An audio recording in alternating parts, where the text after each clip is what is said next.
So knowledge has to be complete and it has to be certain. Next thing is knowledge has to be consistent. Physical scientists tolerate an extraordinary degree of inconsistency. There's one eminent evolutionist at Harvard, his name is Richard Lewontin.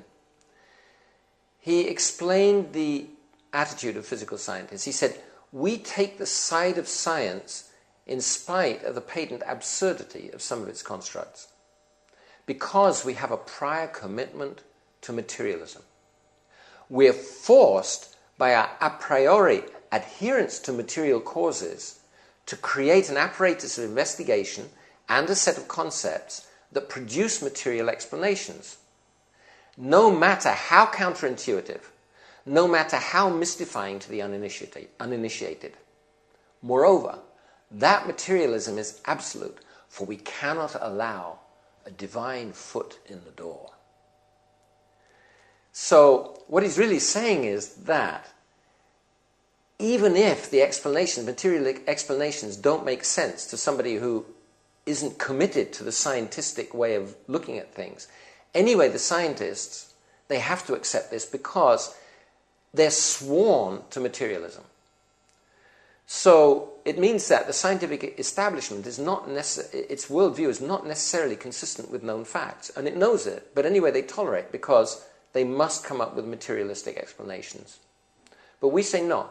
Theories have to be consistent with known facts. Explanations have to be consistent with descriptions. And a system of knowledge has to be consistent with itself.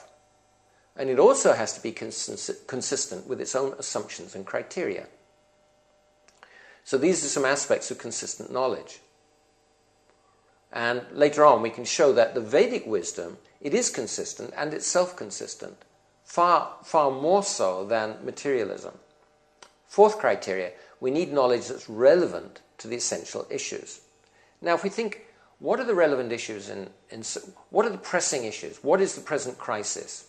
Economic, ecological, sociological, international politics. All of this is based on consciousness. Our ecological crisis is based on consciousness. Our economic crisis is based on consciousness because money doesn't actually exist. It exists within the mind of speculators.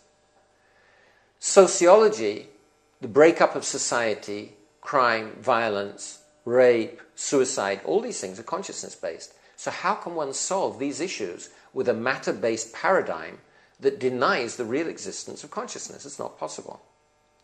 But the Vedic wisdom tradition is consciousness-based and specifically addresses the issue how we can elevate our consciousness so that we can find real fulfillment, and these material problems will become less or even disappear.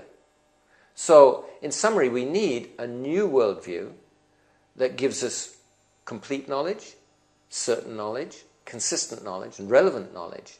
And the Vedic wisdom, it shows, on the one hand, that materialism, that axiomatically it's incomplete.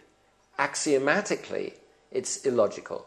And it points forward to a whole new worldview based on an understanding of who we are, how we fit into the world, and what's the basis of everything.